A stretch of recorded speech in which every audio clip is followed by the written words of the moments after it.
Log on, tune in, find out. Another good idea from Cambridge.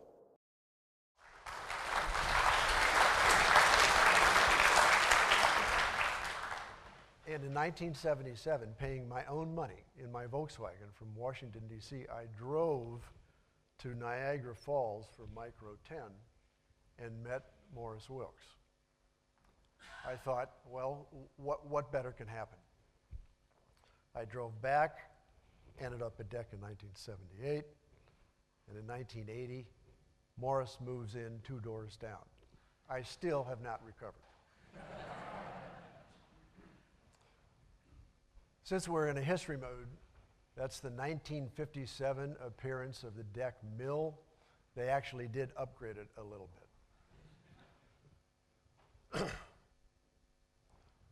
I have all kinds of archived email on incompatible systems.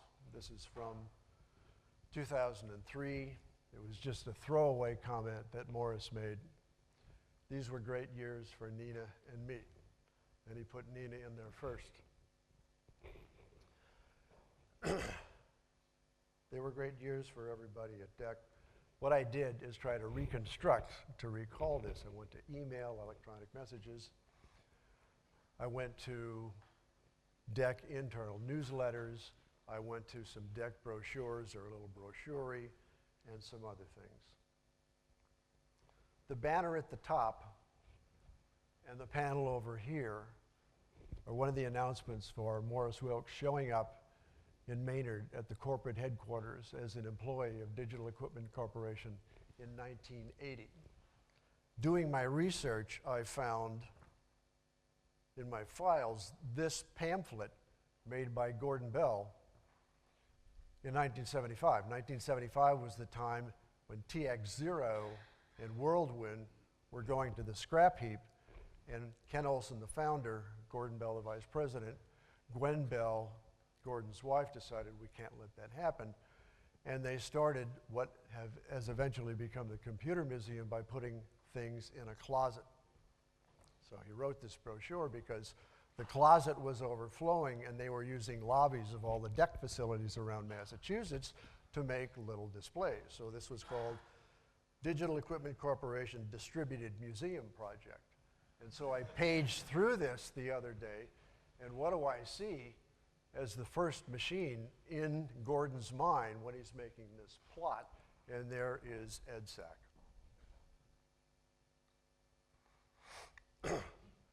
Before 1980, Maurice came to DEC to give the first lecture in the Digital Equipment Corporation Museum Pioneer Lecture Series.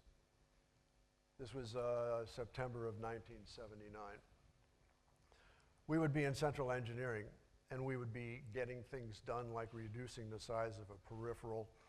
And one of these things would show up in the interoffice mail, an invitation to the lecture in the form of a poster. So you'd hang this up in your office just to make sure you didn't get carried away with yourself. The inaugural lecture was in '79, and the lectures went on for 14 more lectures with all these wonderful people showing up. Some are videotaped, some are archived at the Computer History Museum in California, some are online, and a lot more will become online later.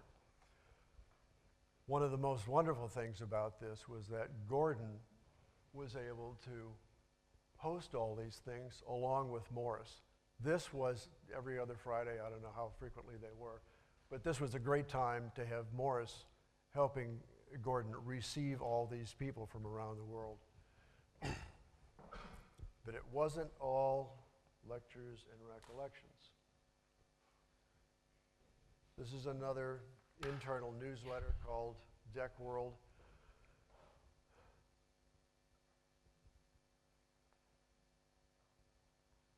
Maurice was one of the 14 titled senior consulting engineers in the firm when this was made in 1993. That's 14 people with that rank out of an employee population of 73,000. When he came to the research group in Maynard, he had project responsibilities and he had broad corporate responsibilities. One of the project responsibilities was a small security operation, which he counseled for a while and then managed for a while. This was also at the time period when floating point formats were coming open standards. He counseled that group. In addition, there was a very influential technical committee called the Research and Advanced Development Committee, the RAD Committee.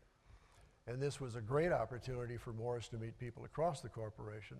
The way it worked was, excuse me, all the groups would come and bring their product proposals and their technology development proposals. And the committee would meet, hear the presentations, give feedback to the proposers, and then give feedback to upper management.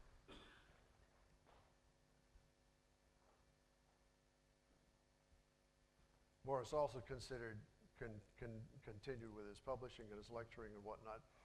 And the other thing that happened is, since Maurice was located very close to my office, we had the same administrative assistant. So he knew what my travel schedule was. So when I or anybody else would go to Europe, somehow we would get vectored through Cambridge. That was the visits in that direction.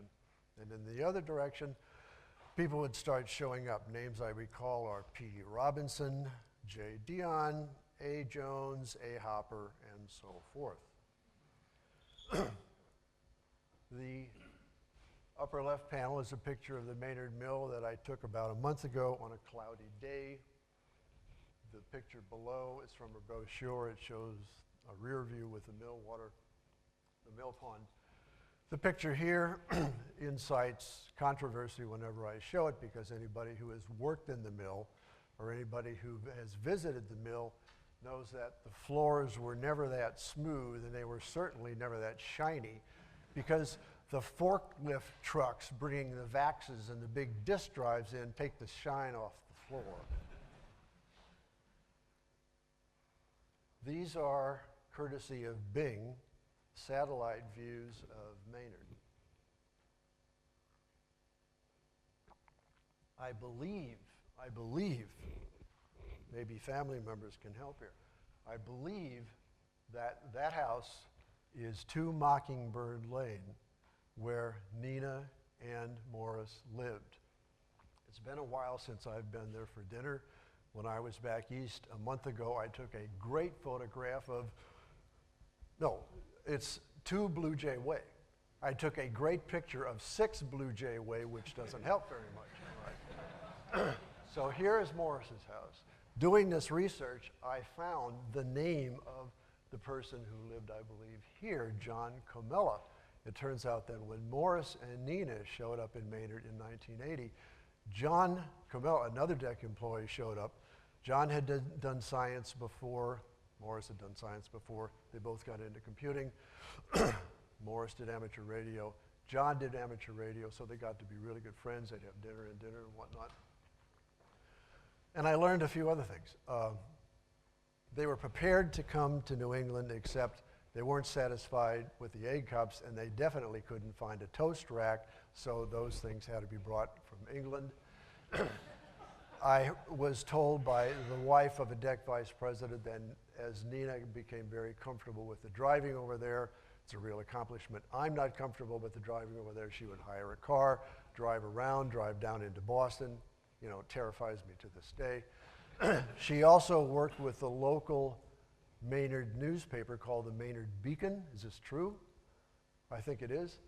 And the most mystifying fact I learned is that every summer, DEC would have a big party for the employees in Massachusetts. There was this amusement park in New Hampshire, and apparently Maurice would enjoy going along with friends who had young children, and riding the roller coaster. Now, this is, well, I have to research this because it's just a little hard to believe. Okay, here's the mill over here. Their house, there's the house, it places right here.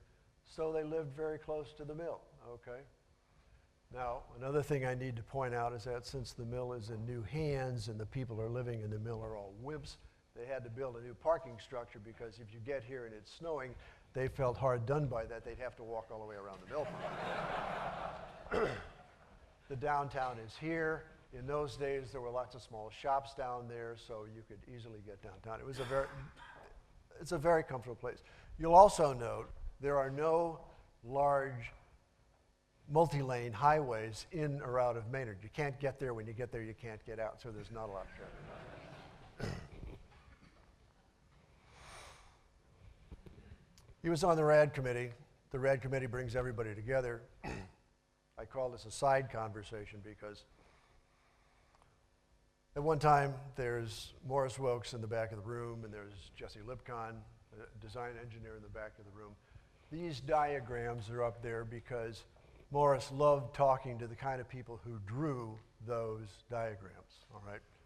So Maurice is in the back of the room saying, how is the Microvax 2 project going? Jesse talks. Then Jesse says, by the way, what kind of machines do you use in the Cambridge Processor Bank? What? LSI-4s? You can't, no, you have to have some Microvax 2s. Mysteriously, sometime later, when those diagrams got to be this finished product, they showed up in the computer lab, times 10. This is Maurice Wilkes, Acquisitions Officer, stealth mode. Now, the enabling technologies on this board, this is a 780 on one board. These two chips, the CPU and the floating point, were done in Hudson, Massachusetts, and Hudson was the location of Maurice's next office. They built this nice new building, and it looks so normal. I have no pictures of this building. At Hudson, Massachusetts, DEC Semiconductor, all the symbology, all the iconography is VLSI, wafer boats, and bunny suits, okay? Now over here, from the Digital Press Whirlwind book, we have exactly the control store that Whirlwind used. Over here is the CVAX 2 chip. This is the successor of the Microvax, no, CVAX 1. The successor of Microvax 2 chip, and this is the control store. So we have years earlier at MIT, it's been said, Andy said it, everybody said it, that Maurice used to go to MIT and bring back ideas. There's the control matrix he looked at. So in his office, in the DEC Hudson facility, going for lunch from his office down to the cafeteria, he would go by photomicrographs, plots, and seeing re-implementations of this structure.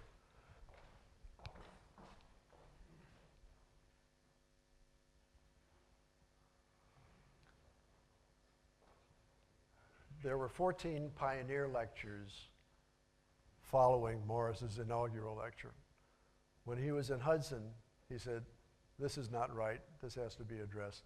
So he writes a short play about Charles Babbage. I think this is yet again another surprise from Wilkes. Rather than doing a technical publication, reverse engineering the Babbage gears and fast carriers and whatever, and having that compared with the modern approach to logic, he brought the pioneer himself into the forum. It was great. It was staged in one of the facilities. Invitations, tables, place settings, snacks, wine, terrific.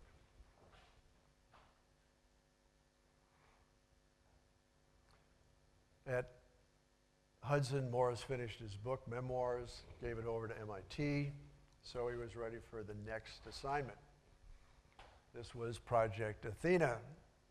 So we have DEC, non-standard management structure, having a lot of computers, having a lot of computer know-how. We have MIT, non-standard management structure, having a lot of computers, trying to figure out how to use them as efficiently as they could if they were appropriately networked. Why not put Maurice Wilkes in the middle of this, all right? Had an office at Hudson, had an office downtown. As you can see from the email, when you live in Maynard and you have an 8 o'clock meeting in Cambridge, you have to get up really early. But nevertheless, he kept to his schedule, duty first, always accommodated, and he also kept his sense of humor.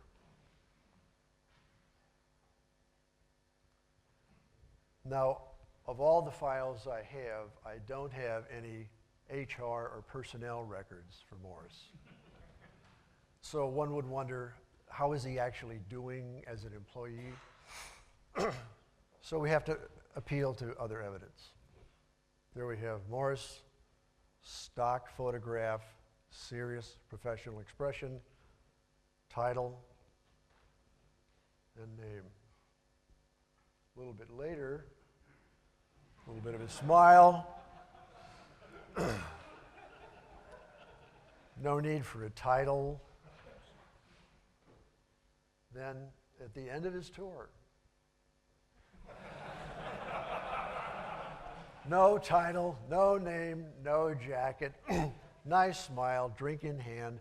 By the way, if you think this is from D. Gaubatz's files, this is from the IEEE Annals on the History of Computing, so you can get a copy for yourself. One of the things Maurice Wilkes got from going to digital was a chance to retire for the second time.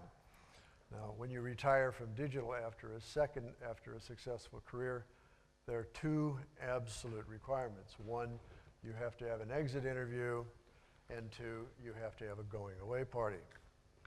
Now, I don't know that Maurice actually had an exit interview. He wouldn't care, but I know he had a farewell lecture, and he used the farewell seminar as a chance to review digital. Isn't this clever? So, to be very, very brief, gave the presentation, everybody loved it, everybody stood, everybody clapped. He basically said it was a worry aloud about depending on too much on VAX for too long. Now, hot off the press here, I have another story from one of Maurice's colleagues on the Research and Advanced Development Company, and someone who has as his handiwork that photomicrograph I showed. And this is the right time to, I got this less than 24 hours ago. My favorite Maurice story was from the 1986 banquet that was held in Bolton, Massachusetts, honoring innovation or something like that. Maurice gave a short after-dinner speech in which he commented favorably on the rise of risk architectures because they would put an end to the tortured existence of those poor creatures called microprogrammers, for which he felt responsible.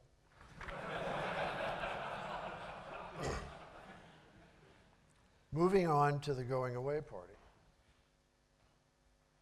The party was held a few days later, April the 20th or something, in Sudbury, Massachusetts.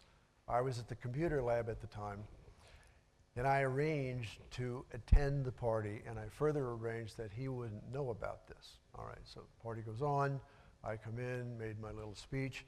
He was very pleased. He was, in fact, so pleased that we were 2/3 of the way through the evening before he said, "How's your work going, and when are you going to get back to it?"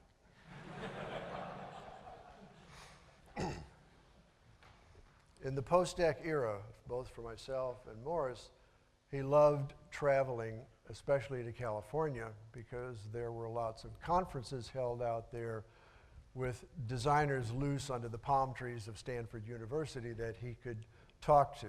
And when I say talk to, you can just search and replace interrogate. So I would meet him out there, we'd have a great time. One time I took him to the offices of the newsletter that I work with called Microprocessor Report. He met the analysts, he met the writers, everybody had a great time. He thought it would be great if he submitted an article to that, and he got that in, and he just really enjoyed it. And he finished this new article to acclaim of the readership when he was 85. In the middle of the spring in 2003, I got an email from Maurice saying, "I'm going to be in San Diego for the big ACM conference. If you would be in the neighborhood, we could get together." Now, I was in Massachusetts. You can't get any farther away from San Diego than being in Massachusetts. So I said, "Sure, I'll be there." So I went there. I actually went to a tutorial. I needed some reason to be there, so I went to a tutorial. And I picked him up, It's getting a little dark. It's Sunday, and as you see on the email, he wanted to see the Pacific Ocean. So there's D. Gaubatz and M. Wilkes setting up at, I don't know, 6 o'clock. Let's see where we were. The hotel was somewhere around here. And we're trying to find the Pacific Ocean. Now, I have no idea what I was thinking. Perhaps a sign, Pacific Ocean, exit here for remote, unobstructed, beach-level view of the Pacific Ocean. It was kind of hard to find a sign that said that. And I realized that I'm not the only person in this room who knows what it's like when Maurice feels the mission isn't going quite right. We drove on. Miraculously, mercifully, I found exactly the right thing. So we went, we parked the car, we spent some time, and afterwards we went to a restaurant in Del Mar. It makes no sense that you have to go all the way up there to find the Pacific Ocean. It was a fine restaurant, long wine list. We had a great time, and reminiscences all evening. When we were at the seacoast, I had my camera with me. Thank you.